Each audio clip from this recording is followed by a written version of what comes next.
we zingen de oorspronkelijke muziek, maar met Nederlandse tekst. Het is best lastig om de muziek in te studeren.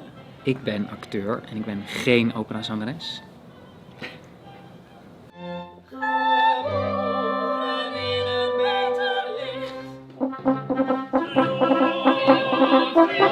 Het is sowieso heel leuk om al die muziek te doen. Ik ben geen operazanger, dus het is heel erg leuk om gewoon in die muziek te duiken die normaal gesproken ik nooit zou doen. Maar daarnaast moeten we er nu ook nog echt heel veel bij acteren en allemaal scènes inspelen in al die aria's en dat gaat wel de moeilijkheid zijn. Maar ook heel erg leuk en spannend.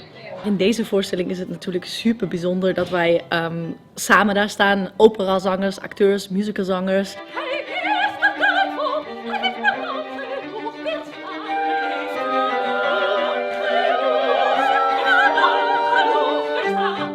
We werken ook met echte operazangers die al heel veel techniek hebben. Dus ik kan me best wel voorstellen dat ik straks even zo aantik en zeg: hey, hoe doe jij dat? Of hoe moet ik dit doen?